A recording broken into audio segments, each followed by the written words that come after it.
World Figure 8 Championships are green.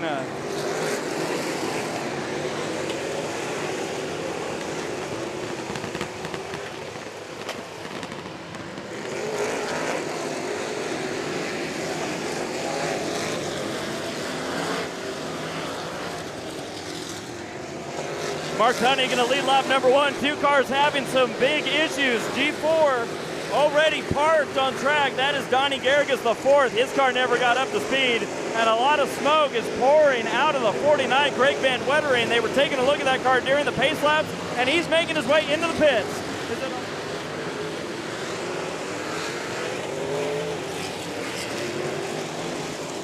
Oh, it is getting busy. How about that overhead shot? We got some contact over in the corner. It was Basham. Looked like he was climbing the 91 to Sizemore. They're 3 and 4 wide going through the corner. I didn't know you could do that here. Oh, we got contact to the top of the screen. Yeah, that's Greenwell who got together with Riddle. And side by side, Ben Tunney in the 5 looks to take over the lead here for Mark Tunney as Larson returns to the racetrack. Oh. A little bumper banging over mid-pack, but the battle for the lead through lap traffic. Spot here as your leaders are coming through. Oh yeah, lots of contact. Connor's getting turned in front of the field. And that's also going to collect more cars. Matt Smith just tried to monster truck his way through, but that didn't work. Hadley involved. So Matt Smith's going to get back on track just as we go back to green.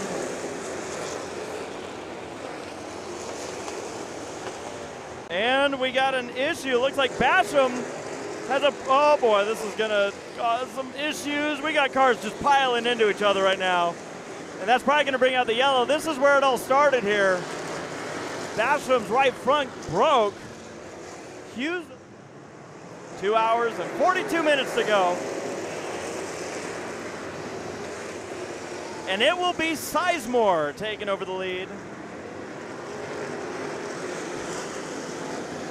Luckily, that restart was cleaner, but man, do I already see body panels falling off of some of these cars. So Chad Sizemore had some mechanical issues during the practice session earlier today, and that has done nothing to hamper what he's doing. He is out here to win. This has been the car of storylines this weekend. From what I can tell, the competitors either love it or they hate it, and yeah, I love it. It's been great. I got here like Wednesday when it showed up, and Tommy had just gotten here, and he walked in the door, and we both seen it at the same time and just freaked out because we had no clue what it was. Tommy, it's a very tight area, and Riddle goes around. Boom! And Johnson and Kosov nowhere to go. Slams in with the left or the right front, and the right front is busted. Start 2 hours and 25 minutes left on the clock. Nice work, Henry.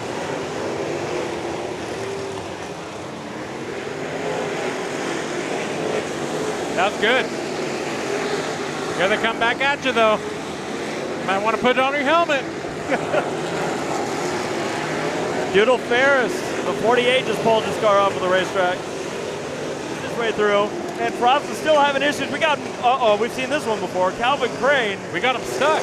And Chris Curtis is like, I gotta go. And he just, well, he went. What was that? Oh. And, oh boy. Oh man. And this is all, this traffic jam is on the tail of a battle. Yeah, that Steve Frost sitting spun around over in turn number 3 right now.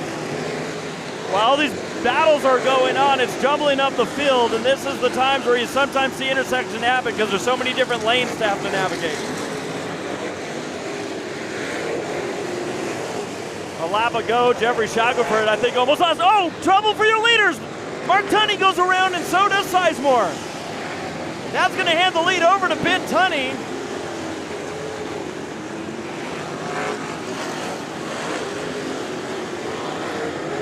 We saw a weird moment just a few laps ago where Craig Van Wettering, his car suddenly cranked it to the right. He just pulled his car into the pit area. Some issue for that car. They're trying to just veer off the track and just turn right into the path of these guys as they were trying to avoid him, and they had no place to go, but they were able to turn the wheel to the right just enough to get from getting hooked up with him, kind of spun around, but you can see Ben Tunney and Jesse Tunney just flying right on by. Great. Oh, we got some debris. And what are you? Look at this. Look at this. 4 wide, 3 wide, 3 wide. Oh, 5 wide? 4 wide, 3 wide.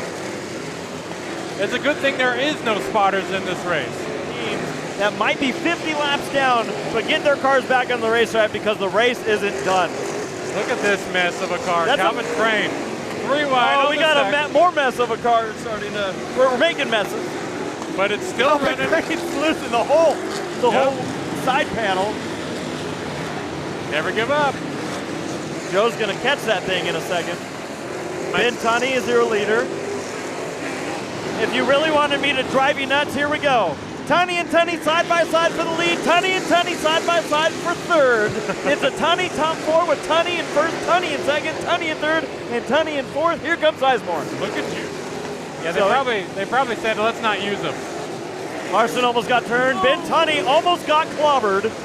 And that turns into a battle for the lead. Yes, it does. The 7 is all over the rear of the 5. That's Austin Tunney was not able to make it happen there. Ben was able to hold him off, went way wide. There you see the stalking taking place. Right front, or his right front that we thought was going to take a hit in the previous incident.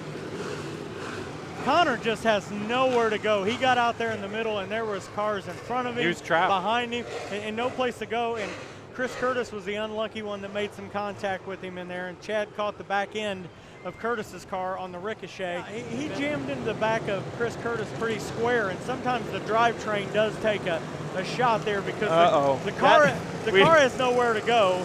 Well, you know what? I think the tow truck driver has it out. And well, look at what he was reading. Look at what the tow truck driver was reading. Oh, now there's a social media post right there.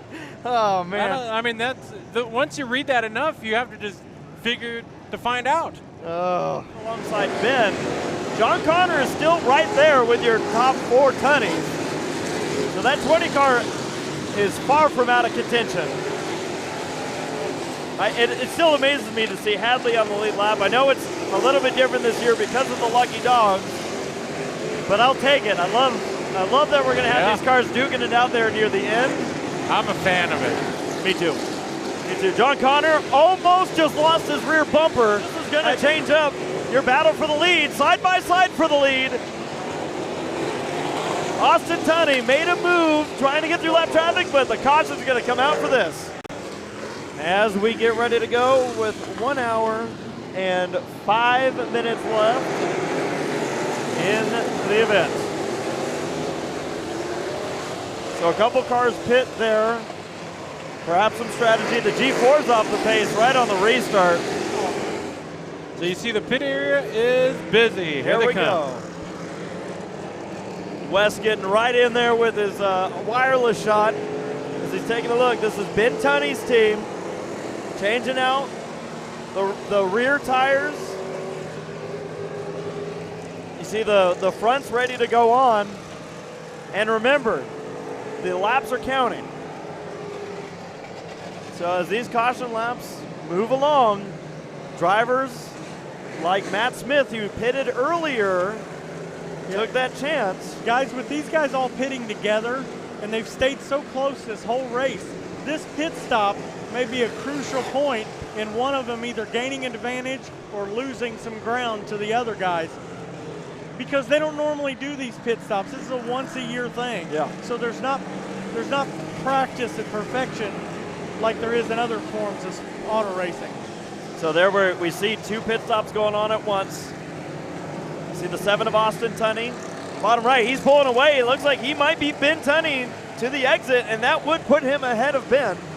John Connor was the first one out. Yes, Connor's out. As Jesse came back, Austin looks like he's going to be the first the second of that group. This is a big part of the game here as we are going. Yeah, now we got to watch to see if Mark, it was a mistake that he didn't go in there with them. Because now maybe we have a long green flag run and he missed his opportunity. So that's something to watch here. That contact, by the way, may have bumped Austin Tunney ahead of John Connor. John Connor. Oh, there's a crash right as the 48 and 99 making contact separately from this Yeah, incident. guys, now if Mark decided this was going to be his caution to pit, he can't because the gate's blocked. Yep. So to add to He's your coming. Mark He did- Tunney's coming. It cleared up just as he got there. Now he's going to see if he could cycle in evenly on his pit stop with that situation. You know, and the other interesting thing to watch, we didn't get that long of a run, but whether those new tires were going to make that much of a difference on those guys behind him. Yep. But Mark had clean air, and he was rocketing away a little bit. Now the pressure's on his crew to see if they can match up. And look at this. We got a great shot right here in this pit area. Yes, we do. They're going with 4 tires here. Got 4 guys on all 4 corners. This should be a pretty good pit stop as long as they get them on and off fast. Front's off, right front's off. They're having a little trouble on the left front there. Now they've got it off. Nope, it's still on. Now it's off. You see where they got the air jack plugged in the passenger side there to lift the whole car. This car's got air jacks on it. They fueled it in the back. They're now finished on the rear. You see the 2 guys in the rear raise their hands up that they're done, and he's out. John Connor that had to go in. They're looking at the replay here. So the G4 goes around and the 87. Yeah, and looking at the scoring here, you guys have been talking about Connor, Austin, and Mark up there. Ben was 1 lap down in 4th. Oh, that was a big hit. Yes, it was. Wow. I thought I was about to see my first Outlaw car flip over here.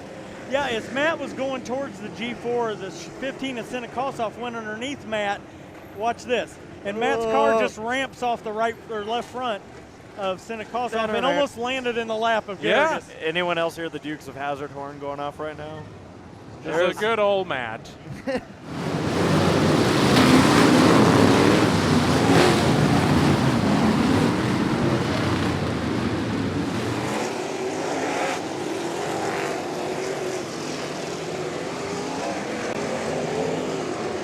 And as a 5 off the pace, Ben Tunney. Ben Tunney. Off the pace. Something wrong with Ben Tunney. A winner of this race, but not tonight it looks like, as his car is going to be sitting there maybe until the next caution. The fact that he coasted onto the backstretch would tell you, it's either mechanical, electrical, something, because he's got no power. Here's the replay of Austin's moment. Oh, that was Doug Gregg, by the way. Yeah, and he was so close to the car in front of him on the front end, he almost got clipped on the front and back bumper. Watch him lock it up and slide through here. Oh, man, navigating. Wow, he was turning that car as he was locking the brakes up to miss Artie as he was getting clipped in the back end. Now,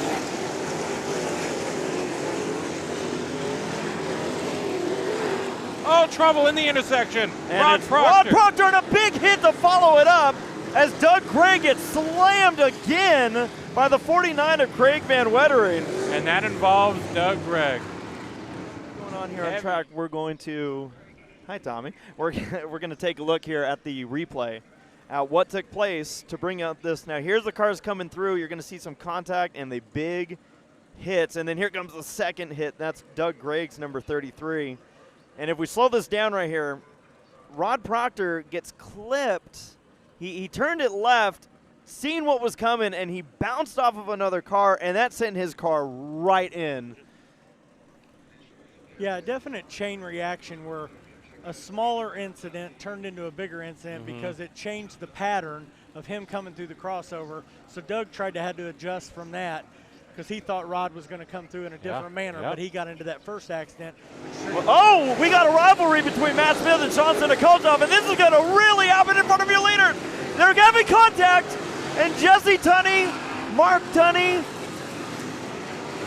and there are going to be some unhappy drivers about this one. Wow, that changed the race. I told you earlier that Sean Sinakosoff got spun out, and that Sean gave a hand signal. I don't know. I can't confirm if it was Matt Smith who did it, but when they came out of turn number 2, those two doors slammed each other, and Matt Smith is headed in the same direction. Connor almost got to the rear bumper of Hadley. They're coming right at you. The field that is left is side-by-side action. Hadley, John Connor. I'm starting to hear some extra backfires out there. I don't know if that's the 20. Austin Tunney joked with us when we talked about putting an onboard camera on his front bumper. He said, do you know what car you're looking at? It's the number 7. But he's had one of the cleanest races of anybody on track, and that's what's going to contribute as he has contact with Puckett here. And he's going to come out of the final corner. Jesse Tunney hits the gas, but it's too late. Checkered flag. Austin Tunney's going to just wreck it across the line. Oh, boy. Austin Tunney is your 2023 World Figure 8 Champion. The 47th annual amazing race at the Indianapolis Speedrome. There you go!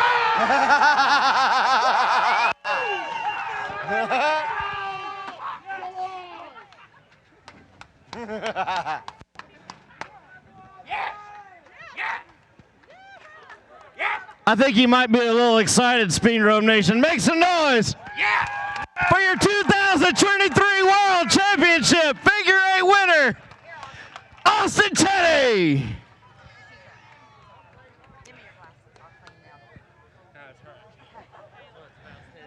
Good job, come on. It's all right. So tell us how you really feel. To be honest with you, I don't know. It's just the 20th anniversary of my dad's win. It's awesome. Race with my brother. Race with my brothers like this. What's the butt? Get to rub doors, beat wheels a little bit. I apologize, Ricky Puckett. There at the end, bud. It's the last lap of the 3 hour. I'm sorry I had to go. Man, I don't even know what to say. Such a hard race. Weird how many cautions we had, but stacking it back up, getting lap or the lucky dog, letting people get back up there. And man, there were some close calls. I banged wheels and he got hit in the back and all kinds of stuff. And I'm just surprised that I finished. That's the luck we've had this year. Been spun out probably 8 times this season. No spin outs tonight until them donuts. Yeah. We'll see you next year for more 3 hour action.